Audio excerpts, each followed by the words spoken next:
오늘의 주요 뉴스입니다. 윤석열 대통령이 비상경제 민생회의에 참석한 국민들 앞에서 은행의 독과점에 따른 부작용을 지적했습니다.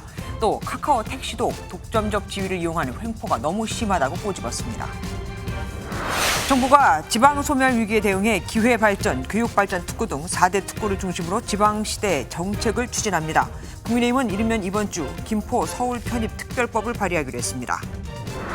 국정원이 북한이 군사정찰위성 3차 발사 막바지 준비에 들어갔고 성공 확률이 높다고 국회 정보위원회에 밝혔습니다. 또 10여 차례에 걸쳐 러시아에 100만 발 이상의 포탄 등을 보냈다고도 알렸습니다. 하락세를 이어갔던 우리 수출이 지난달 13개월 만에 증가세로 돌아섰습니다. 무역 수지도 5개월 연속 흑자를 기록하며 경기 회복에 대한 기대감을 키웠습니다.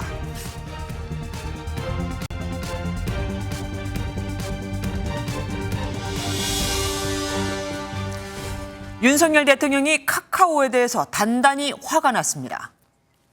오늘 일반 국민들의 어려움을 듣기 위해 마련한 자리에서 택시기사가 말한 카카오 횡포에 대해 들은 뒤 카카오가 택시하고 있는 횡포는 매우 부도덕하다고 하는 겁니다. 정부가 반드시 제재해야 하겠다고도 했죠. 또한 은행도 갑질이 심한 기득권층이라며 독과점 시스템을 바꾸겠다고 강조했습니다. 원주희 기자가 보도합니다.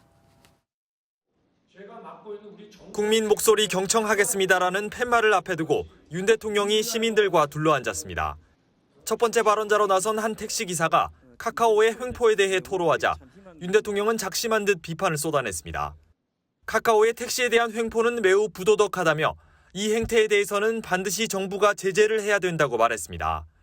카카오가 약탈적 가격으로 시장을 장악한 다음 가격을 올려서 받아먹는다며 카카오의 수수료 문제를 지적한 겁니다. 윤 대통령은 높은 대출금리로 고충을 겪는 자영업자의 호소를 듣고 은행에 대해서도 강도 높게 비판했습니다. 우리나라 은행들은 갑질을 많이 한다며 은행의 독과점 행태는 정부가 그냥 방치해서는 절대 안 된다고 말했습니다. 국민들이 못 살겠다고 절규를 하면은 그거를 바로 듣고 문제를 어떤 답을 내놓을 수가 있어야 됩니다. 회의는 1시간 50분 가까이 이어졌고 참석자들은 물가, 대출, 취업 문제 등 여러 가지 고충을 털어놨습니다. 윤 대통령은 잘 경청해서 국정에 제대로 반영하겠다며 모든 것은 제 책임이라고 강조했습니다. MBN 뉴스 원중입니다. 윤석열 대통령이 연초에 이어 오늘도 은행들의 이자 장사와 과도한 이익을 강하게 질타하자 은행권 다시 긴장하고 있습니다. 실제로 지난해 은행들의 보수 지급 현황을 뽑아봤더니 성과급이 대거 늘었고 직원 평균입니다. 연봉도 1억 원을 넘었습니다. 희망퇴직금으로도 1인당 평균 3억 5천만 원씩 지급이 됐습니다. 김동환 기자가 보도합니다. 죽도록 일해서 번 돈을 고스란히 대출 원리금 상환에 갖다 바치는 현실에 마치 은행의 종노릇을 하는 것 같다며 깊은 한숨을 쉬셨습니다. 시중은행들이 제출한 지난해 경영보고서를 분석한 결과 5대 시중은행의 이자이익은 36조 2271억 원으로 전체 이익의 절반 이상을 차지했습니다. 혜택은 소비자가 아닌 은행 임직원들에게 돌아갔습니다. 지난해 5대 은행들의 직원 평균 연봉은 1억 원을 모두 넘었고 상여금은 전년 대비 11.6% 증가한 총 2조 3천억 원에 달했습니다. 희망퇴직금으로도 수천억 원이 나갔습니다. 지난해 5대 은행에서만 2,357명이 희망퇴직했는데 1인당 3억 5천만 원꼴로 지급됐습니다. 기본퇴직금을 더하면 평균 5억 원이 넘습니다. 카카오는 올해 2월 카카오 모빌리티의 콜 몰아주기 행위로 257억 원의 과징금과 시정명령을 받았습니다. 하지만 곧이어 하이브의 SM 엔터테인먼트 인수를 방해할 목적으로 시세 조정을 한 혐의로 김범수 미래 이니셔티브 센터장이 강도 높은 금융감독원 조사를 받기도 했습니다. 상시 조사에 있습니다. 카카오 주가 많이 빠지고 있으면. 카카오 모빌리티는 가맹택시 사업을 하면서 매출 부풀리기 수법으로 3천억 원대의 분식회계를 저질러 금감원이 최근 감리에 나서기도 했습니다. 공정위 역시 카카오 모빌리티가 우티나 타다 등 경쟁사 가맹택시에 대한 배차를 막은 콜 차단 혐의가 있다고 보고 다시 심사에 들어갔습니다. MBN 뉴스 김동환입니다. 윤석열 대통령과 야당이 서로 손을 잡은 게 바로 어제였는데 오늘 벌써 예산안을 놓고 날선 말들이 오가고 있습니다. 이재명 더불어민주당 대표가 국민을 원숭이로 안다고 원색 비판하자 윤 대통령은 건전재정하자니까 탄핵한다는 말도 나오더라며 속내를 드러낸 겁니다. 황정 기자가 보도합니다. 포문은 이재명 더불어민주당 대표가 열었습니다.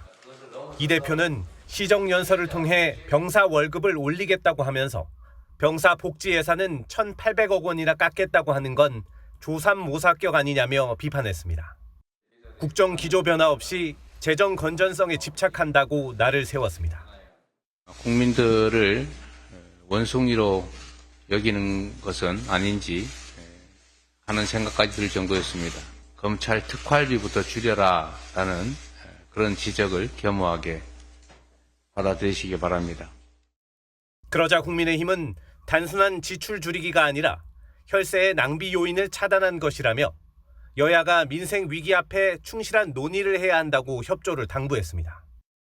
비상경제민생회의에서 윤석열 대통령도 예산 재배치라는 표현을 쓰며 낭비를 줄이자고 하면 아우성의 탄핵 이야기까지 나온다고 속내를 드러냈습니다. 아주 탄핵시킨다 뭐 이런 얘기까지 막 나옵니다. 그래서 제가 하라면 하십시오. 그러나 우리 재정을 더 늘리면 그러면 물가 때문에 또 서민들이 죽는다.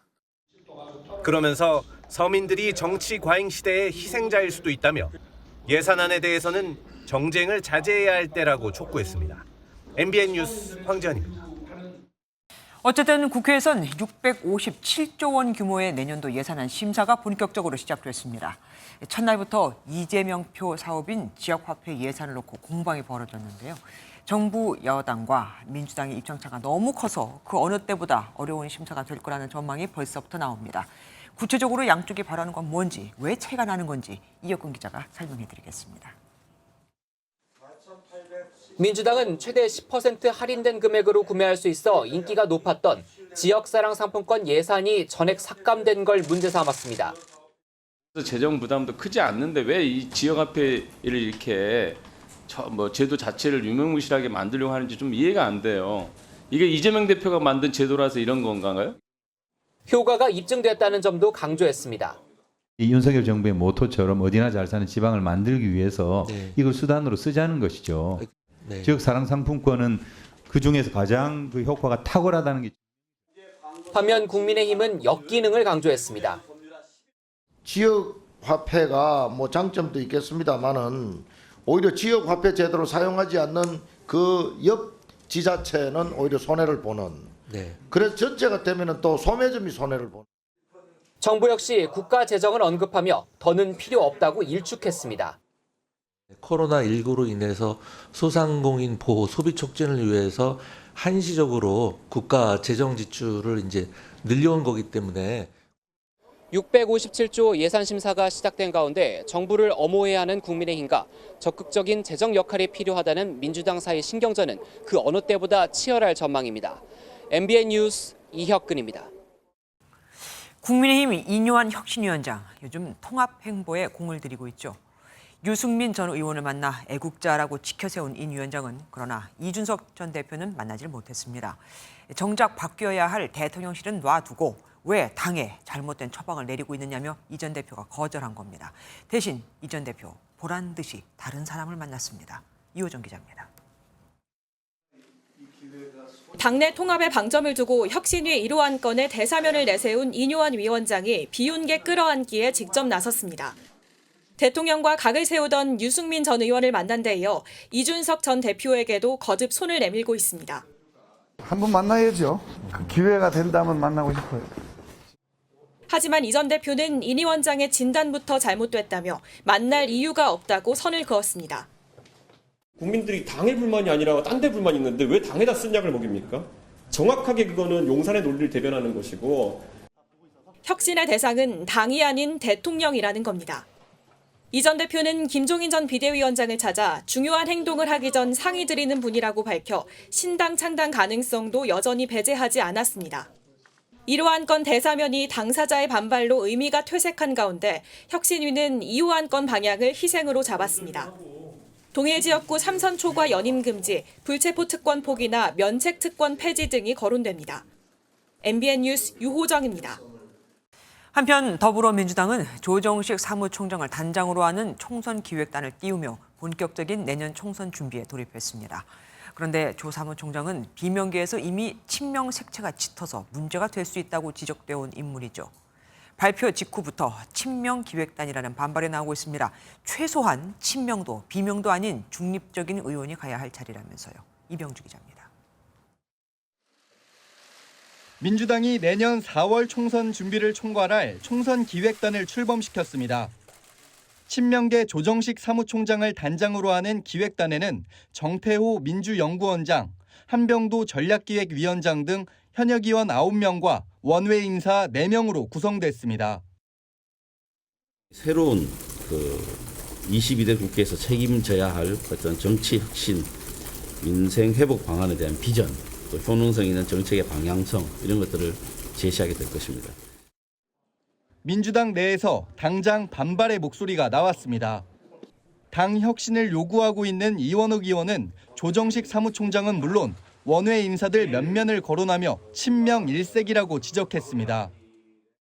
총선 기획단이 아니라 친명 기획단이라며 친명계 사당화가 완성되는 것을 보면서도 입을 다물고 있어야 하느냐고 반문했습니다. 최소한 중립지대에 있는 의원이 들어가서 사무총장을 맡고 이런 것들이 필요하다는 주장이죠.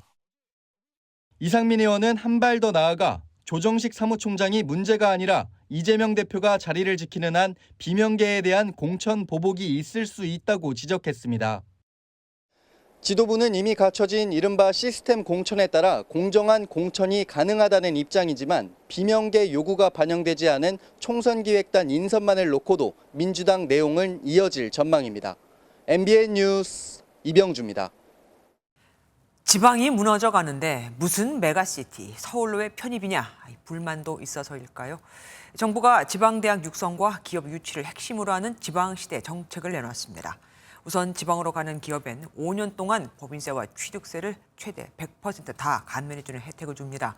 지방시대 종합계획 김민수 기자가 상세히 설명드리겠습니다. 100대 기업 본사 중 86곳은 수도권에 집중돼 있습니다.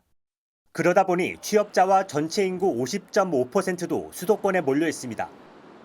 지방 소멸에 대한 위기감이 갈수록 커지자 정부가 교육과 산업을 핵심으로 4개 특구를 육성하는 5개년 지방정책을 발표했습니다.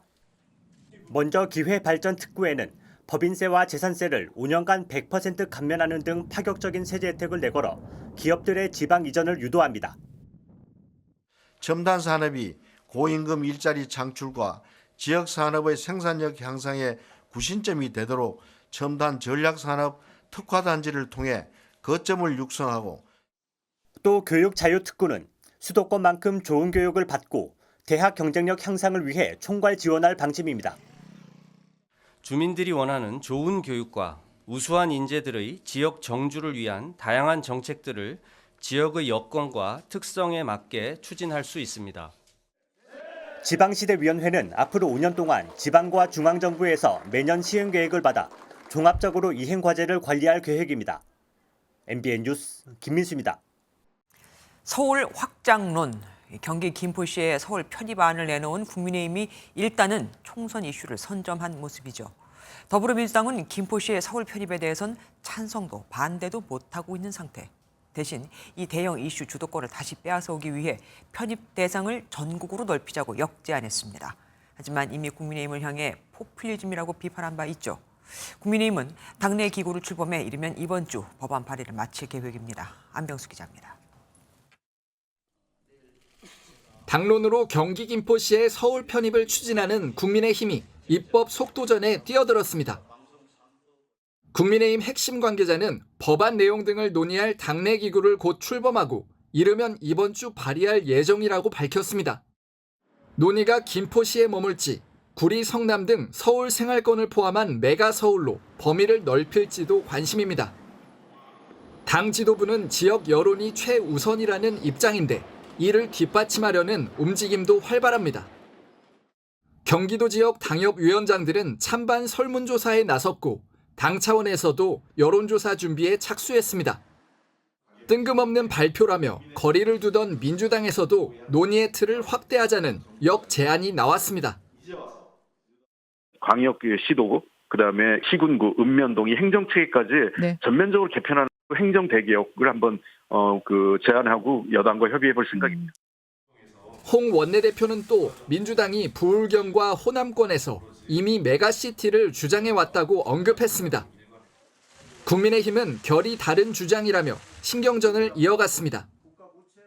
김포시 이제 서울 편입 문제하고는 조금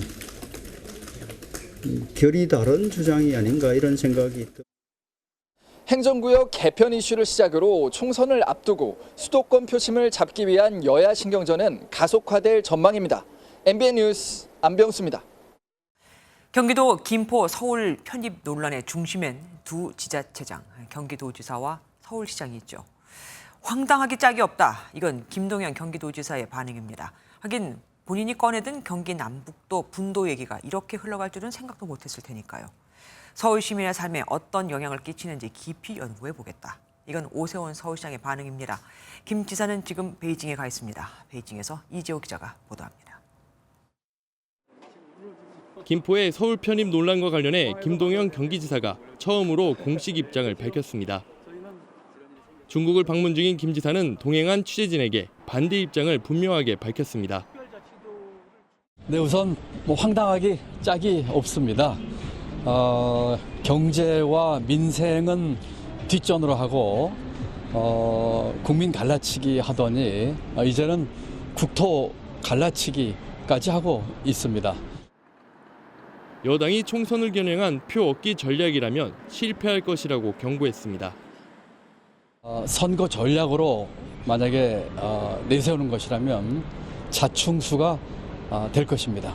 여당 대표가 이야기하는 것은 그야말로 정치적 계산에 불과합니다. 경기도지사의 반대 입장과 달리 오세훈 서울시장은 김포 편입과 관련해 신중한 반응을 보였습니다. 근접 도시들이 성장해 결합되는 도시 연담화 현상을 논의해야 할 때라며 연구를 시작하겠다고 말했습니다. 서울 시민들의 삶의 질 향상에 어떤 도움이 될 것이냐, 어떤 부작용이 있을 것이냐, 이런 것에 대해서 매우 깊이 있는 연구를 시작해 보겠습니다. 오 시장은 다음 주 월요일 김포시장을 만나 서울시 편입과 관련한 구체적인 내용을 논의할 예정입니다. 김동연 지사는 중국 출장 일정을 마치고 모레 귀국하는 대로 대응 전략을 마련할 예정입니다. 하지만 적극적으로 맞서면 여당의 정치 전략에 말려들 수 있다는 분석도 나오면서 김 지사의 고민이 깊어지고 있습니다. 베이징에서 MBN 뉴스 이조입니다. 당장 김포 부동산 시장은 들썩이기 시작했습니다. 서울 편입이 되면 고질적인 교통 문제가 해결되고 집값도 따라 올라갈 것이라는 거죠. 반면 세금만 늘어날 것이다. 집이 없는 사람은 어차피 출퇴근길에 고생하는 건 똑같으니 큰 의미는 없다면서 서울 편입에 싸늘한 분위기도 있었습니다. 장명훈 기자가 들어봤습니다. 서울 강서구와 경계가 맞닿은 경기 김포시 고촌읍 일대 아파트 단지입니다. 서울 편입을 추진한다는 소식에 인근 부동산 중개업소들은 분위기가 달라졌다고 말합니다. 지금 일단 조짐은 있죠. 우린 전화는 어쨌든 오죠. 관심사는 어쨌든 집값이 더 오를까요? 이런 걸 물어. 매물을 회수하거나 진행 중인 계약을 파기하는 움직임도 감지됩니다. 저한테 얘기한 사람 중에 4사람이 지금 현재 매물을 회수했어요. 아주 급한 사람도 지금은 눈치 보고 있어요. 어제 그래서 하나 또 깨졌어요. 서울 편입과 함께 고질적인 교통 문제가 해결되고 교육 등 인프라까지 확충되면 집값이 급증할 것이란 기대감에 들썩이는 겁니다. 서울 메가시티 편입 후보로 거론된 경기 구리시도 매수 문의가 늘었습니다. 저렴한 거 찾는 손님 문의는 생겼어요. 5, 6억 선에 살 수 있는 것들 볼 수 있냐. 하지만 하남시 등 서울 집값 상승세가 이미 반영된 지역에서는 추가 규제가 생길 수 있다는 우려의 목소리도 나옵니다. 추후에 이제 조정 대상 지역이라든지 그러한 지역에 영향이 끼친다 그러면 오히려 더 세금적인 부담이 더 가중이 되지 않을까 그렇게 예상하고 있습니다. 전문가들은 초대형 이슈로 상당한 영향을 미치겠지만 현실화 가능성을 장담하기 어려운 만큼 신중할 필요가 있다고 지적합니다. MBN 뉴스 장명훈입니다.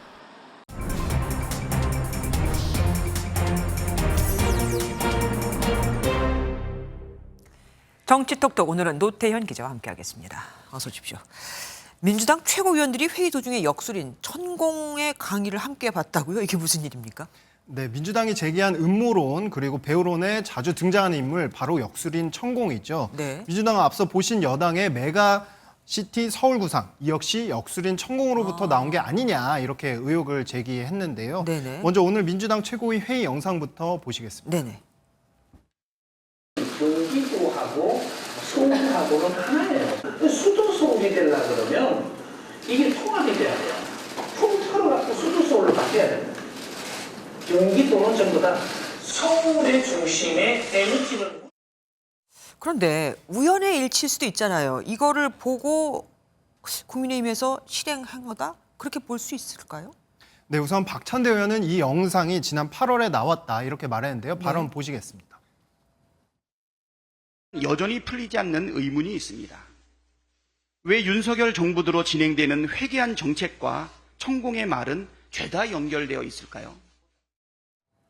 네, 강득구 의원과 신영대 의원도 SNS를 통해 윤석열 정권에서 이해가 안 되는 일은 천공을 보면 된다는 시중의 얘기가 다시 떠오른다. 총선 전략마저 천공 지령인지 의구심이 든다. 국민이 천인공노한다고 천공 배우론에 힘을 실었는데요. 하지만 구체적 증거는 전혀 제시하지 않았습니다. 그럼 미안하지만 음모론인 것뿐이잖아요.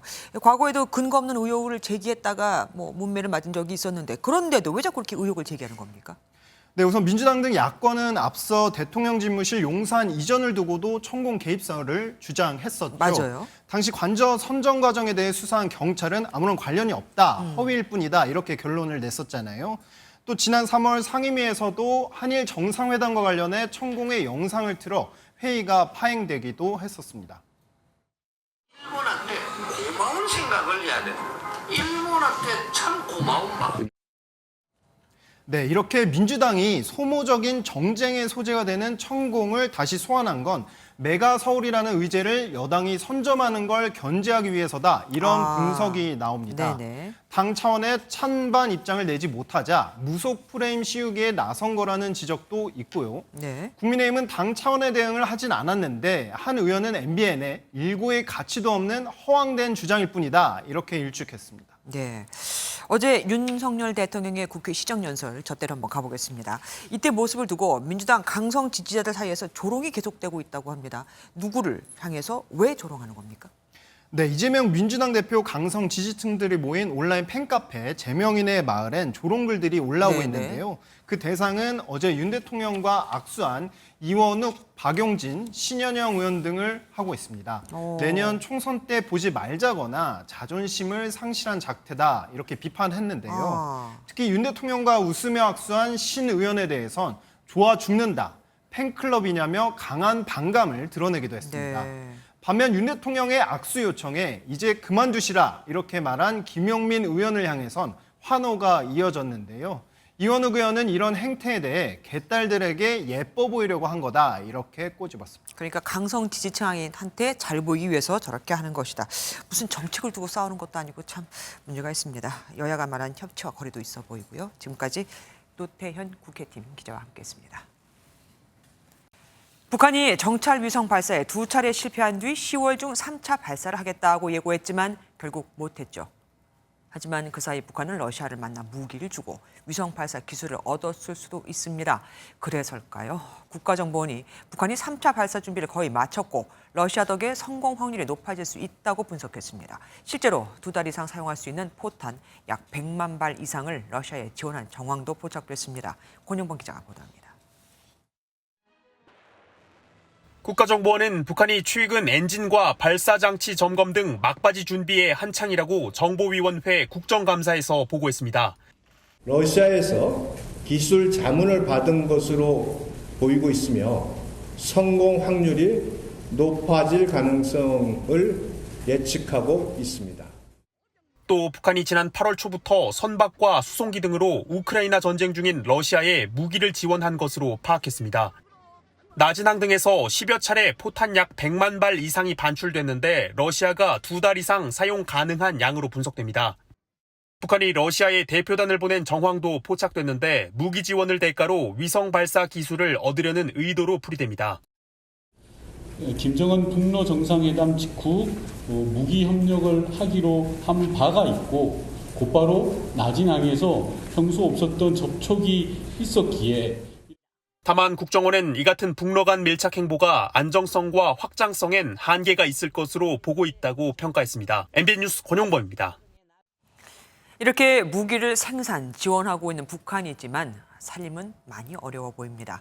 최근 우간다, 앙골라, 홍콩 등에서 제외 공간을 폐쇄한 북한이 이번엔 스페인에서도 철수를 했거든요. 대북 제재로 인한 외화벌이에 차질이 생겼기 때문인데 월세를 낼 여력도 없다는 말도 나옵니다. 앞으로도 아프리카와 동유럽 쪽에서 계속 제외 공간을 추가 철수할 것으로 보입니다. 김태희 기자입니다. 2019년 반북한 단체인 자유조선 회원들이 침입해 컴퓨터와 USB, 휴대전화 등을 훔쳐 달아났던 스페인 북한 대사관입니다. 주 스페인 북한 대사관의 서윤석 임시대리대사는 지난달 북한 외교사절단이 철수한다며 앞으로 주 이탈리아 대사관이 관련 업무를 담당한다고 밝혔습니다. 2013년 스페인 마드리드에 북한 대사관을 개설한 지 10년 만입니다. 북한은 최근 열흘 사이 아프리카 우간다, 앙골라 공간을 폐쇄했는데 홍콩 총영사관도 폐쇄할 예정으로 알려졌습니다. 통일부는 북한이 제외 공간을 연이어 철수하기로 한 건 대북 제재가 강화되면서 무기 수출이나 동상 제작 등 공간 외화벌이 사업에 차질을 빚고 있기 때문으로 추정했습니다. 특히 2019년 하노이 북미 정상회담 결렬 이후 공간 구조조정 흐름이 강화됐는데 코로나로 인력 이동이 불가했다가 최근 공간 철수에 속도를 내고 있다는 분석이 나옵니다. 전문가들은 북한이 제외 공간 10여 곳을 더 폐쇄할 가능성이 있다고 밝혔습니다. 과거에 중요했던 아프리카나 동유럽 이런 지역들은 현재 대북 제재나 상황 변화로 북한의 입장에서 별로 중요하지 않거든요. 북한이 현재 수교한 국가 159개국 중 남아있는 공간은 50개 남짓으로 파악됩니다. MBN 뉴스 김태희입니다. 전직 펜싱 국가대표 남현희 씨의 재혼 상대로 알려졌다가 사기 혐의로 체포된 전청조 씨가 혐의를 대부분 인정한 것으로 알려졌습니다. 남현희 씨는 사기에 대해서 잘 몰랐다라고 하면서도 가로챈 돈은 모두 다 남 씨에게 썼다고 진술했죠. 이제 남은 건 남현희 씨가 본인이 받은 선물들이 사기 피해금에서 나온 걸 알고 있었는가 하는 겁니다. 경찰은 내일 오전 전 씨에 대해 구속영장을 신청할 계획입니다. 표선우 기자입니다. 어제 오후 경기도 김포 친척집에서 사기 등 혐의로 체포된 전청조 씨. 이틀째 진행 중인 조사에서 자신의 범행 대부분을 인정하는 것으로 전해졌습니다. 남현희 씨의 사기 공모 여부에 대해선 남 씨는 몰랐다면서도 사기 수익금은 모두 남 씨에게 썼다는 입장을 고수하는 것으로 전해졌습니다. 막내 동생한테는 매달 500만 원씩 드렸고요. 어머님한테는 300 드릴 때 있고 500 드릴 때 있고 차값은 매달 100 얼마씩 꼬박꼬박 보냈고요. 경찰은 일단 전 씨의 신병 확보에 주력한 뒤 남 씨가 받은 선물이 사기 피해금인 걸 알고도 묵인했는지 등 공범 여부를 들여다볼 계획입니다. 경찰은 체포 당시 전 씨가 가지고 있었던 휴대전화 포렌식을 맡기고 계좌 분석을 통해 자금 흐름을 추적하고 있습니다. 사기에 사용된 계좌는 아직까지 경호원과 전 씨 모친 계좌 2개만 확인된 것으로 전해졌습니다. 체포영장 시한이 48시간 이내로 끝나는 만큼 경찰은 내일 오전 전 씨에 대한 구속영장을 신청할 계획입니다. MBN 뉴스 표선우입니다. 남현희 씨가 전청조 씨의 공범이라고 주장해온 김민석 서울 강서구의회 의원이 남 씨를 맞고소했습니다. 어제 남 씨로부터 명예훼손 혐의로 피소당한 지 하루 만입니다. 신영빈 기자가 보도합니다. 김민석 서울 강서구의회 의원이 남현희 씨를 무고 혐의로 고소했습니다. 남 씨가 전청조 씨를 사기 혐의로 고소하면서 김 의원도 명예훼손 등의 혐의로 고소하자 곧바로 대응에 나선 겁니다. 피해자의 목소리를 전달하는 대변인이 저를 고소로 입을 틀어막기 위한 모습으로 보이는데 공인은 관련 의혹에 대해 철저하게 밝혀줘야 할 책무가 있습니다. 김 의원은 체포 전 전 씨와 나눈 통화 내용을 근거 삼아 남 씨가 공범이란 주장을 굽히지 않았습니다. 전청조가 체포되기 직전 전화한 사람은 저였습니다. 그는 남현희 씨도 알고 있었다고 얘기를 했습니다. 또 남현희 씨가 갖고 있는 전 씨의 휴대전화와 노트북을 압수하면 남 씨가 전 씨의 사기 행각을 알고 있었을지 밝힐 수 있을 것이라고 주장했습니다. 전 씨가 자신과의 통화에서 객관적인 자료는 대부분 자신의 제2 휴대폰에 있다고 말했는데 이를 남 씨가 챙겨 불리한 자료를 없앴을 수 있는 만큼 철저한 수사가 이뤄져야 한다는 겁니다. 이에 대해 남 씨의 법률 대리인은 MBN 측에 전 씨 명의의 노트북과 휴대폰은 이미 경찰에 제출했다고 밝혔습니다. MBN 뉴스 신영빈입니다.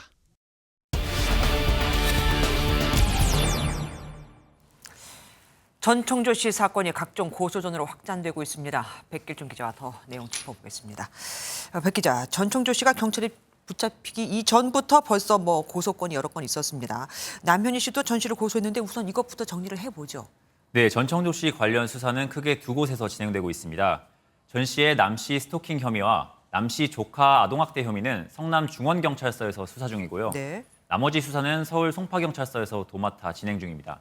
지난주 사기 피해자들이 강서경찰서와 송파경찰서에 각각 사기 등의 혐의로 고소장을 접수해 송파경찰서에서 수사가 시작되는데요. 네. 여기에 남현희 씨가 어제 전 씨를 사기, 협박 등의 혐의로 고소한 건이 추가됐고요. 협박까지요? 네, 그렇습니다. 그리고 어제 MBN이 단독 보도해드렸는데 올해 초 데이트 앱으로 전 씨를 만났다가 결혼 자금 명목으로 수천만 원을 뜯긴 남성이 고소한 혼인 빙자 사건 건도 있습니다. 아이고. 남현희 씨를 만나던 와중에도 보시는 대로 여성의 모습으로 사기 행각을 이어간 겁니다. 지금 말씀하신 건 전청조 씨 얘기고 남현희 씨의 공모 여부를 놓고도 고소 고발이 계속 이어지고 있습니다. 네, 그렇습니다. 먼저 김민석 서울 강서구의회 의원이 지난달 28일 남 씨도 사기 공범 의혹이 있다며 서울경찰청에 진정서를 제출했죠. 네. 그러자 남 씨는 어제 김 의원을 무고와 명예훼손으로 고소했고요. 김 의원도 오늘 남 씨를 무고로 맞고소한 겁니다. 결국 남현희 씨의 공모 여부가 이제 관건입니다. 어제 우리 MBN이 보도하에 드린 대로 벤틀리는 남 씨가 원해서 구입한 거다란 말이 증언이 나왔습니다. 네, 바로 전청조 씨의 주장을 저희가 입수한 건데요. 네네. 들어보시겠습니다. 네. 그 벤틀리는 현금 주고 사신 거예요? 네, 맞아요. 남현 씨가 네. 드링크로 벤틀리를 타고 싶다고 말을 했었고. 하지만 남 씨는 벤틀리에 대해서 내가 원치 않았는데 그런 선물이 왔다고 얘기를 했잖아요. 거기 배치되는 거 아닙니까? 네, 그렇습니다. 어제 체포돼 경찰 조사를 받고 있는 전청조 씨는 경찰 조사에서도 벤틀리는 피해자 돈으로 샀다는 진술을 고수하고 있는 것으로 전해졌습니다. 그럼 이제 남현희 씨 소환도 임박한 거 아닙니까? 네, 경찰은 우선 내일 오전 구속영장 신청을 목표로 전 씨 혐의 수사에 집중하고 있습니다. 네. 먼저 전 씨 신병을 확보한 뒤 남 씨가 전 씨의 사기 행각을 알고 선물을 받았는지 등의 공모 혐의 수사에 집중한다는 계획입니다. 네. 남현희 씨가 고소한 전청조 씨의 모친도 마찬가지인데요. 네. 전 씨 사기에 계좌를 빌려준 혐의를 받고 있는 전 씨 모친 역시 순차적으로 수사 대상이 될 것으로 보입니다. 전청조 씨에 대해서는 혐의가 매일같이 불어나고 있습니다. 더 추가될 만한 게 있을까요? 네, 역시 남 씨와 공모했다는 의혹을 받는 건인데요. 바로 펜싱협회에 자금의 출처를 묻지 않는 조건으로 30억 원을 투자하려 했다는 내용입니다. 예, 어이구. 펜싱협회 측이 기부금 계좌를 아무에게나 오픈할 수 없다고 거절해 미수에 그친 것으로 확인됐는데요. 네. 일각에선 전 씨가 남 씨의 차기 펜싱협회 회장직을 약속받는 조건으로 이 같은 후원을 제시했다는 의혹도 있습니다. 앞으로 경찰이 남 씨의 공모 혐의를 수사하면서 밝혀질 것으로 보입니다. 저렇게 간이 큰데 어떻게 또 그렇게 어설펐을까요? 예, 지금까지 백길종 기자와 함께했습니다. 고맙습니다. 대낮에 서울에 있는 주택가에서 주택 아닙니다. 갓 태어난 영아가 사흘간 방치돼 결국 숨진 채로 발견됐습니다. 아이를 낳았는데 탯줄을 자르지 못했다는 신고가 접수돼 경찰이 출동한 건데 동거하던 남성은 출산을 몰랐다고 해 입건되지 않았다고 합니다. 신고자는 이 영아의 엄마였고요. 이시일 기자가 단독 보도합니다. 다세대 주택 사이 골목으로 구급차와 형사 차량이 황급히 지나갑니다. 지난달 30일 오전 9시 40분쯤 화장실에서 아이를 낳았는데 탯줄을 자르지 못하고 있다는 신고를 받고 현장으로 출동하는 모습입니다. 119가 되어 있더라고요. 사람 싣는 거 펼쳐놓고 두 분 올라가고 경찰 두 분 와서 올라가고 형사라고 적힌 경찰차랑 4대 와서 출동한 구급대원이 현장에 도착했을 땐 이미 숨진 영아가 비닐에 쌓인 채 거실 바닥에 놓여 있었습니다. 신고자는 숨진 영아의 친모인 20대 여성 A씨였습니다. 경찰 조사 결과 A씨가 아이를 출산한 시점은 지난달 27일 정오쯤인데 A씨는 신고가 이뤄지기 전까지 영아에 대한 돌봄을 소홀히 한 것으로 추정됩니다. 경찰은 사건 당일 A씨를 영아 유기치사죄로 입건해 조사했습니다. 당시 집에는 A씨와 함께 동거하던 남성도 있었는데 남성은 출산 사실을 몰랐다고 주장해 아직 피의자로 입건되지 않은 것으로 확인됐습니다. 서울광진경찰서는 부검 결과와 피의자의 출산 뒤 행동 등을 종합해 구속영장 신청을 검토 중이라고 밝혔습니다. MBN 뉴스 이시열입니다. 유명 어학원에서 헬로윈 행사 도중 초등학생이 책상 다리에 부딪혀 이마가 5cm가량 찢어졌습니다. 뼈가 드러날 정도의 큰 상처를 입었는데 이거 아십니까? 이런 사고는 교육청 제재 대상이 아닙니다. 앞으로도 계속 이런 사고는 발생할 수 있다 이거죠. 노하린 기자가 취재했습니다. 어두운 교실 안. 불빛이 번쩍이며 비명소리가 들리고 귀신 분장을 한 선생님이 다가옵니다. 지난달 27일 경기도 성남의 한 대형 영어학원에서 열린 헬로윈 파티의 모습입니다. 놀란 학생들이 우르르 교실 밖으로 빠져나가는 과정에서 한 학생이 넘어지고 이마를 부여잡고 나옵니다. 쇠로 된 책상 다리에 이마를 부딪힌 A양은 이마가 5cm 찢어진 뼈가 드러날 정도의 상처를 입었습니다. A양의 아버지는 회복되지 못할 경우 이마주름이 제대로 잡히지 않는 등 영구장애를 가질 수 있다는 소견에 막막하기만 합니다. 상처 다리선 그걸 치면 당연히 상처를 입게 마련인데 그런 걸 붙여도 예상부터 안전에 최선을 다했다 이런 얘기를 하는지 좀 답답하네요. 이번 사고와 관련해 해당 학원은 홈페이지에 사과문과 함께 학생의 치유를 위해 최선을 다하겠다고 밝혔습니다. 또 2달 전부터 안전 부분을 신경 썼다고 해명했는데 이런 사고는 교육청 제재 대상이 아닌 만큼 학부모만 소가리를 하게 됐습니다. 그냥 사탕 나눠먹는 행사로 아는 분들도 많을 텐데 이렇게 애들 떠다니게 하면서 자체 위험성도 있는 그런 행사를. MBN 뉴스 노하린입니다. 어제 서울 방배동에 있는 판자촌 비닐하우스 단지에서 큰 불이 났습니다. 이 불로 비닐하우스에서 살던 80대 독거 노인이 숨졌습니다. 손성민 기자가 보도합니다. 시뻘건 불길이 보이고 건물에서 뿜어져 나온 연기가 마을을 뒤덮었습니다. 어제 저녁 7시 40분쯤 서울 방배동의 한 비닐하우스촌에서 불이 났습니다. 그냥 한번 붙으면 여기는 다 타거든요. 근데 여기 앞에는 다 타고 여기도 여기 뒤쪽으로만. 불은 약 2시간 만인 밤 9시 반쯤 꺼졌는데 이 불로 비닐하우스에서 홀로 살던 80대 남성 A씨가 숨졌습니다. 거동이 조금 불편하죠. 이제 추석을 오래 했고 이제 기운이 없으니까. 피해자가 살던 비닐하우스는 화재 경보기 등 방제 시설이 없는 데다 좁은 골목에 위치해 있어 소방차 진입이 어려웠던 것으로 알려졌습니다. 그런 데는 그렇게 설치 안 해요. 원래 사람 못 살게 됐는데 불법으로 들어가 사니까. 서울 방배경찰서와 서초소방서는 정확한 사고 원인을 조사하고 있습니다. MBN 뉴스 손성민입니다. 관광 비자로 한국에 들어와 체류해온 외국인들이 마약에 손을 댔습니다. 불법 체류 신분인 만큼 검거가 어려웠겠죠. 더구나 이들이 투약한 크라톰이라는 음료 형태의 신종 마약은 간이 시약 검사에서도 나타나지 않는다고 합니다. 그럼 어떻게 검거했을까요? 정치훈 기자가 취재했습니다. 형사들이 일에 나선 외국인을 붙잡습니다. 주점에서도 적발하고 차량에 내리는 외국인도 검거합니다. 원룸에서도 영장이 집행됩니다. 마약류 관리에 관한 법률 위반으로 지금 체포할 거예요. 외국인들은 포기한 듯 체포행합니다. 머물던 방에서는 옷장 밑에 숨겨놓은 주사기가 발견됩니다. 불법 체류 신분으로 도망치다 공항에서 출국 직전 붙잡히기도 합니다. 해경은 올해 초 어선에서 일하기 위해 입국한 외국 근로자들이 마약을 투약한다는 첩보를 입수했습니다. 8달 추적 끝에 외국인 14명과 내국인 2명을 붙잡았습니다. 이들은 국제 우편으로 필로폰과 신종 마약인 크라톰 잎 등을 몰래 들여왔습니다. 특히 잎을 달여서 음료처럼 마시는 마약인 크라톰은 적발이 쉽지 않습니다. 키트 자체가 없으며 국내에 또 생소한 신종 마약으로서 잘 알려져 있지 않는 점을 이용하여 검거된 이후에도 마약이 아니라 음료수라며 태연한 태도를 취하는 등 이들이 들여온 크라톰은 2,000명이 투약할 수 있는 양입니다. 압수된 마약 외에도 더 많은 양이 유통됐을 것으로 추정됩니다.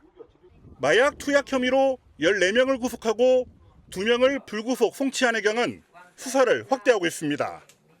MBN 뉴스 정춘우입니다. 탈북 어민 강제 북송 사건에 연루된 문재인 정부 안보라인 핵심 인사들에 대한 첫 재판이 열렸습니다. 강제 북송의 부당성을 강조한 검사는 북송된 어민들이 살아있을 것 같지가 않다며 이례적으로 눈물까지 글썽였습니다. 심가연 기자가 보도합니다. 지난 2019년 탈북어민을 강제 북송한 혐의를 받고 있는 정의용 전 국가안보실장 등 전 정부 고위 인사들에 대한 첫 재판이 열렸습니다. 검찰은 당시 동료 선원 16명을 살해한 것으로 지목된 탈북어민 2명이 귀순 의사를 명백히 밝혔는데도 북한으로 돌려보낸 점이 위법하다고 강조했습니다. 탈북어민은 송환 대상이 아니고 헌법과 법률상 대한민국 국민이라는 겁니다. 또 이 어민들이 지금은 아마 살아있지 않을 것이라 생각한다며 실질적 사형 폐지국인 우리나라에서 강제 북송이 정당한지 묻지 않을 수 없다고 말하며 감정이 복받친 듯 울먹였습니다. 반면 정 전 실장을 비롯한 피고인은 모두 혐의를 전면 부인했습니다. 검찰의 기소가 부당하다고 생각을 합니다. 그래서 재판 과정에서 이러한 검찰의 기소의 부당성을 제가 밝히도록 하겠습니다. 정 전 실장은 이들은 동료 선원들을 흉기로 살해한 흉악범이라며 국내에 편입시키면 국민 생활과 안전이 위협받는다고 판단했다고 무죄를 주장했습니다. 이에 대해 검찰은 탈북어민이 살인자라고 한들 국내 수사와 재판으로도 책임에 상응하는 형벌을 부과할 수 있다고 반박했습니다. MBN 뉴스 심가현입니다. 하마스 소탕을 위한 지상작전을 펼치는 이스라엘군이 이번엔 가자지구 난민촌 인근에 대규모 공습을 가해 400여 명의 사상자가 발생했습니다. 가자지구에서 처음으로 외국인과 중상 환자 일부가 이집트로 대피했다는 소식도 들어왔는데 하마스가 조금 전 이번 공습으로 외국인 3명을 포함한 인질 7명도 숨졌다고 밝혔습니다. 이스라엘 탓이라 이거죠. 서영수 기자가 보도합니다. 폭격을 맞은 건물 맨 위층에 한 소녀가 오도 가도 못하는 상태로 갇혀 있습니다. 바깥에선 맨손으로 잔해를 파헤쳐보지만 싸늘한 주검만 발견됩니다. 어린 자식의 시신을 끌어안은 아버지는 이별을 받아들이지 못하고 오열합니다. 병원 밖에는 흰 털에 쌓인 시신이 가득하고 안에선 환자들의 비명이 울려 퍼집니다.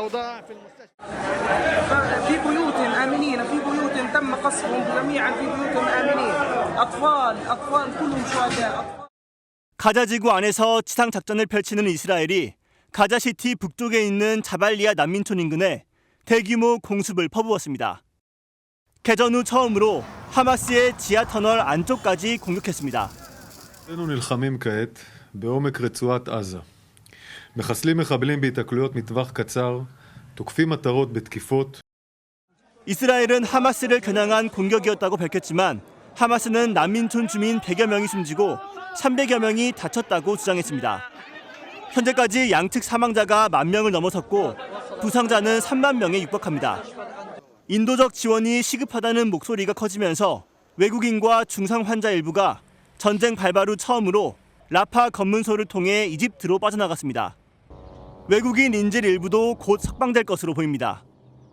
بأننا سنفرج عن عدد من الأجانب خلال الأيام القادمة انسجاما مع موقفنا الذي أعلناه مبكرا.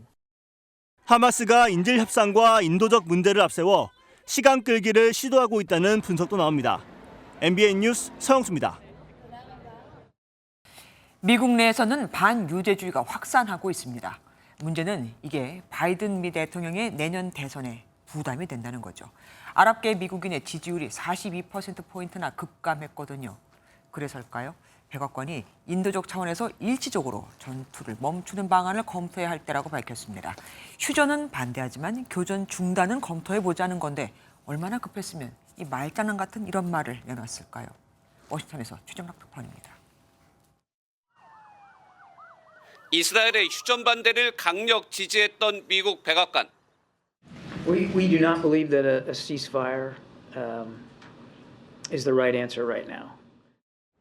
하루 만에 휴전은 여전히 반대하지만 교전을 중단할 때가 됐다는 입장을 밝혔습니다. Right now is not the time for a general ceasefire. The time to consider pauses in the fighting. 인도적 지원과 인질 석방을 위한 정전으로 사실상 지상전에 돌입한 이스라엘이 받아들일지는 불투명합니다. 백악관의 교전 중단 입장은 미국 내 반유대인 혐오가 확산되는 가운데 제기됐습니다. States, our most immediate concern is that violent extremists, individuals or small groups, will draw inspiration from the events in the Middle East to carry out attacks against Americans going about their daily lives. 이를 반영하듯 바이든 대통령의 아랍계 미국인의 지지율은 42%포인트나 급감했지만 트럼프 전 대통령은 5%포인트가 올랐습니다. 블링컨 국무장관과 오스틴 국방장관이 의회에 출석해 이스라엘과 우크라이나 지원 예산을 촉구한 가운데 방청객 20여 명이 휴전을 요구하는 시위를 벌이다 쫓겨나기도 했습니다.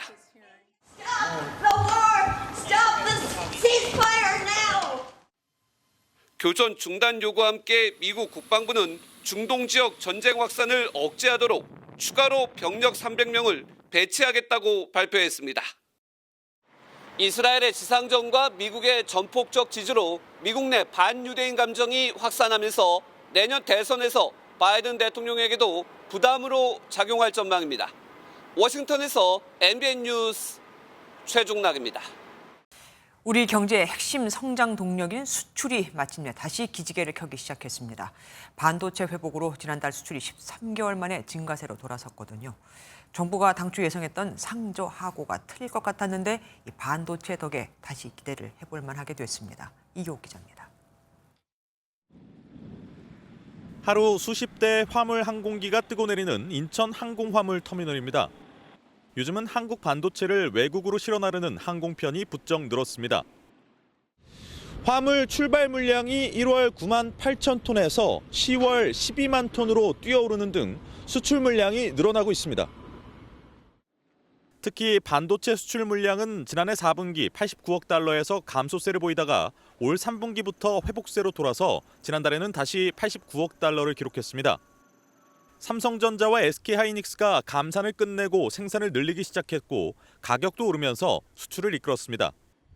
다른 주력 품목들의 성적도 좋습니다. 자동차 수출은 19.8% 증가해 16개월 연속 오름세를 보였고 선박과 석유 제품도 증가하면서 줄줄이 플러스 전환했습니다. 미국 수출이 역대 10월 중 가장 많았고 중국 수출 역시 회복세를 보이는 등 주요 시장 6곳에서 증가세를 보였습니다. 이에 따라 지난달 수출액은 550억 9천만 달러로 5.1% 늘었고 수입은 534억 5,700만 달러로 9.7% 줄어 무역 수지는 5개월 연속 흑자를 기록했습니다. 주요 수출 품목들이 호조세를 지속하고 있고 반도체 또한 지속적으로 개선세를 이어가면서 플러스를 기록하는 기관이 수출 플러스로 자신감을 되찾은 정부는 상저하고식 경기 회복의 불씨를 되살리고 있습니다. MBN 뉴스 이교욱입니다. 매일 아침 출근길 인파로 서울 지하철은 발 디딜 틈 없이 복잡하죠. 서울교통공사가 일부 전동차 객실의 의자를 뜯어내 혼잡도를 낮추는 시범 사업에 들어갑니다. 숨막히는 지하철에 숨통이 좀 트이게 될까요? 정준 기자가 취재했습니다. 출근길 서울 지하철은 시민들로 빽빽하게 들어찹니다. 숨막히는 전동차 내 혼잡도는 수치로도 확인됩니다. 한 칸에 정원 160명이 탔을 때 혼잡도가 100%인데 1호선에서 8호선 모두 최고 혼잡도가 100%를 넘고 특히 4호선은 193%로 정원의 2배에 달합니다. 전동차의 혼잡도를 낮추기 위해 서울 지하철에 의자가 없는 객실이 등장합니다. 일반석 의자를 제거한 사진을 살펴보니 지금보다 넓어진 모습이 확인됩니다. 먼저 내년 1월부터 지하철 4호선과 7호선 중 각 한 개 열차에 2칸씩 무의자 객실 시범 사업을 합니다. 공사는 객실 공간이 늘어나면 4호선과 7호선의 혼잡도가 제법 낮아질 것으로 내다봤습니다. 시범 사업 시행 후 효과성이 입증되면 추 확대 시행하여 시민들이 더욱 쾌적하고 안전한 지하철을 이용할 수 있도록 지속적인 개선을 이루어 나가도록 하겠습니다. 하지만 무턱대고 의자를 없애면 어쩌느냐는 불만도 나옵니다. 저 학교 오는데 1시간 걸리고 너무 안 좋을 것 같아요. 의자 없으면. 다리가 아플 것 같다. 전문가들은 최근 기본 요금이 150원 오른 만큼 출퇴근 시간대 배차 간격 단축 등 근본적인 해결책이 나와야 한다고 지적합니다. MBN 뉴스 정주영입니다. 집값이 주춤해도 서울 신축 분양시장은 뜨거웠는데 이마저도 식어가고 있습니다. 4천 가구 대단지의 초역세권인데도 청약 경쟁률이 2달 전 분양한 인근 단지의 4분의 1 수준으로 뚝 떨어진 곳까지 등장을 했거든요. 분양가가 연초에 비해 3억 원 올랐다는데 올려도 너무 올린 걸까요? 배준우 기자입니다. 서울 이문희경 뉴타운에 들어설 한 아파트의 모델하우스입니다. 지하철 1호선 초역세권인데다 강북권에선 드물게 4,000세대 넘는 대단지로 지어지고 있어 관심이 컸습니다. 청약 좀 관심 있어가지고 이게 아기도 이제 같이 살고 하다 보니까 집도 좁고 해서 이제 알아보던 차에 이제 청약을 한다길래 지금 관심 가서 모델하우스 좀 보러 왔어요. 하지만 결과는 신통치 않았습니다. 1순위 787가구 모집에 청약 통장을 쓴 사람은 13,000여 명, 평균 경쟁률 16.9대 1로 같은 뉴타운에서 앞서 분양에 나선 다른 단지들에 비하면 경쟁률이 절반 수준도 안 됩니다. 올 초 9억 원대였던 전용 84제곱미터 분양가를 13억 원에 육박하는 수준까지 올린 데다 정부가 가계대출 억제에 나서면서 청약 열기가 꺾인 겁니다. 전용 59제곱미터가 9억 원대로 고분양가 논란이 일었던 경기 광명시 아파트 청약 역시 1순위 경쟁률이 10대 1을 겨우 넘기는 데 그쳤습니다. 고금리 장기화나 국내 경기 둔화에 대한 우려감, 자금 확보의 어려움이 커지면서 청약 경쟁률이 인기 지역의 경우에도 낮아지는 경향이 나타나고 있습니다. 공사비와 인건비 상승으로 분양가가 높아지고 부동산 PF 위기로 신규 공급마저 위축되면서 분양 시장이 빠르게 식어가고 있습니다. MBN 뉴스 배준우입니다.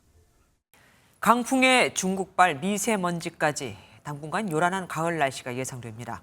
특히 이번 주말까지 돌풍을 동반한 강한 비가 길게 이어질 거라고 하네요. 비가 그치고 다음 주 초 기온이 급격히 떨어지면 그때부터 이제 초겨울이 되겠죠. 최돈희 기자가 보도합니다. 강한 바람에 도로변 나무까지는 물론 도로를 비추고 있는 카메라도 크게 흔들립니다. 최대 순간풍속 초속 20m. 한반도 상공에 남고북저 형태의 기압이 외치되면서 그 사이로 강한 서풍이 유입되고 있기 때문입니다. 동해안 산지엔 강풍특보가 내려졌습니다. 강한 서풍은 중국발 미세먼지도 몰고 왔습니다. 경기 이천의 초미세먼지 농도는 매우 나쁨 수준인 세제곱미터당 81 마이크로그램까지 치솟는 등 중부 지역 곳곳이 나쁨 단계를 보였습니다. 이어 요란한 가을비가 찾아옵니다. 비는 수도권부터 시작돼 점차 전국으로 확대되겠습니다.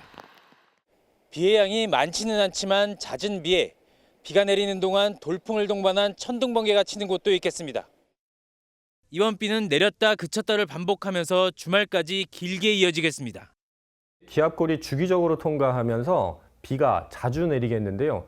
특히 주말 동안 강한 바람과 함께 강한 비가 내릴 가능성이. 기상청은 비가 그친 뒤 북쪽에서 찬 공기가 불어오면서 기온이 급격히 떨어져 다음 주 월요일 서울 아침 최저 기온이 4도까지 내려가는 등 초겨울 추위를 보이겠다고 전망했습니다. MBN 뉴스 최돈입니다.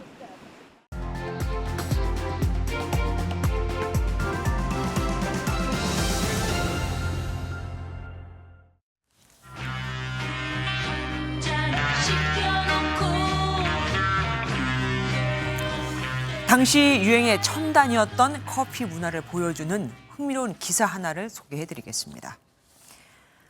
1960년 가을 아침, 승객 100명 이상을 태우고 서울 금호동 고개를 내려오던 만원 버스가 브레이크 고장으로 낭떠러지에 굴러떨어지는 참사가 발생을 합니다.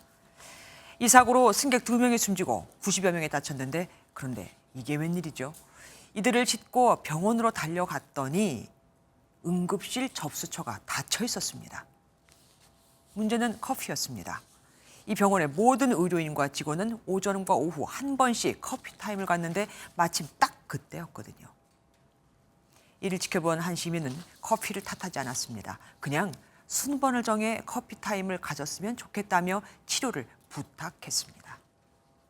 커피향 좋다. 밥은 안 먹어도 커피는 마신다고. 출근 후 커피 한 잔, 회의 중 커피 한 잔은 고된 직장 생활을 달래주는 생명수 같죠. 그런데 이 커피를 내 돈이 아닌 남의 돈으로 계속 마신다면 그건 얘기가 좀 달라집니다. 정부 출연 연구기관들 얘기입니다. 작년 한 해 동안만 커피값으로만 17억 원을 썼거든요. 한국교통연구원은 2억 8,549만 원으로 2년 연속 커피비가 가장 많았고 한국해양수산개발원은 2억 8,225만 원, 한국환경연구원과 대외경제정책연구원도 1억 원이 훌쩍 넘습니다. 한국해양수산개발원은 하루에 한 카페에서 업무 추진비, 부서 운영비 명목으로 135만 원을 쓰기도 했습니다. 하루 한 잔 커피값을 10년 모으면 2천만 원 목돈이 된다.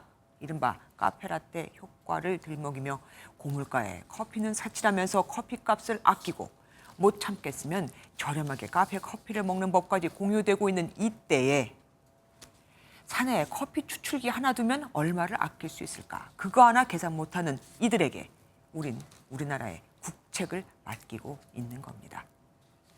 커피 애호가인 나폴레옹은 커피는 특이한 향과 기쁨과 쾌락이 동반된 고통을 불러일으킨다고 했죠. 정부 출연 연구기관들이 계속해서 커피를 특권처럼 누린다면 커피값 되는 국민은 고통일 수밖에요.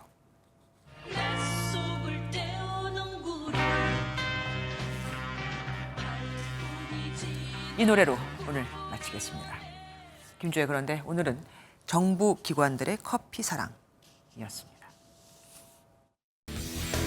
스포츠 뉴스입니다. 프로야구 플레이오프 3차전이 실책으로 울고 웃고 있습니다. NC는 슈퍼캐치로 한국 시리즈 진출을 눈앞에 뒀지만 정규 시즌 수비율 1위를 자랑하던 KT는 그 수비에서 무너지며 벼랑 끝에 몰렸습니다. 강재묵 기자입니다. KT 박병호가 NC 손아섭의 평범한 내야 땅볼을 잡지 못합니다. 3루 주자를 홈으로 들어오게 하는 결정적 실책이었습니다. 0대2의 팽팽한 시점에서 나온 실책이었기에 더욱 치명적이었던 상황. 그런데 안 좋은 흐름은 계속 이어졌습니다. 박민우의 타구를 몸으로 막은 황재균이 1루 송구를 노렸지만 타자는 이미 베이스를 밟은 상태. 또다시 포구 실책에 울어야 했습니다. 실책 전염병은 NC에도 번졌습니다. 3대0으로 앞서던 8회 권희동이 공을 흘리면서 KT에게 한 베이스 더 내줬고 결국 이 실책은 1점 차 추격으로 이어졌습니다. 9회에도 박민우의 실책으로 빚어진 끝내기 상황이 발생했지만 오히려 경기를 끝낸 것은 막내 김주원의 극적인 슈퍼캐치였습니다.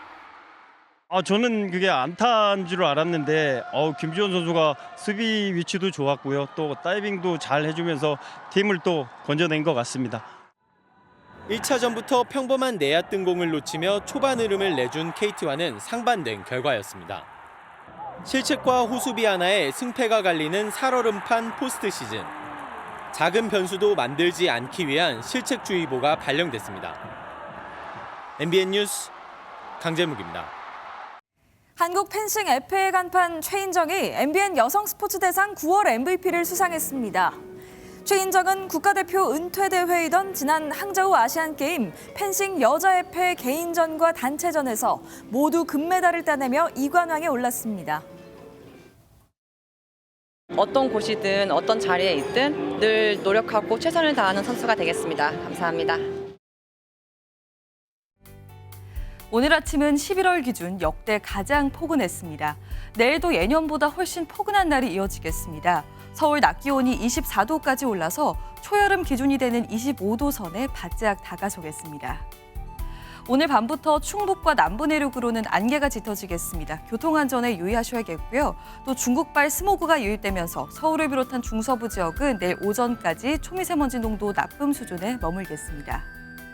오늘 밤까지 강원 영서 지역에는 빗방울이 떨어지는 곳이 있겠습니다. 내일은 전국에 가끔 구름이 많겠습니다. 자세한 지역별 내일 기온입니다. 중부지방 아침 기온은 서울이 17도, 춘천은 15도 예상되고요. 남부지방도 광주가 15도, 부산 17도로 출발하겠고 낮 기온은 전국적으로 25도를 웃돌아 오늘보다도 예년보다도 온화하겠습니다. 금요일부터는 비 소식이 잦겠습니다. 특히 휴일인 일요일부터 월요일 사이에는 전국에 강하고 많은 비가 내리겠고요. 이후로는 대륙 고기압의 영향을 받으면서 급격히 추워지겠습니다. 내셨습니다. 안녕하세요. 김주하입니다. 공정하고 신속한 MBN 뉴스. 유튜브를 통해서도 만나보실 수 있습니다. 특히 더 많은 뉴스와 라이브를 보고 싶으시다면 오른쪽을 눌러서 구독하시면 됩니다. 어렵지 않죠? 빠르고 정확한 뉴스로 계속 찾아뵙겠습니다. MBN 뉴스를 시청해주신 여러분 고맙습니다.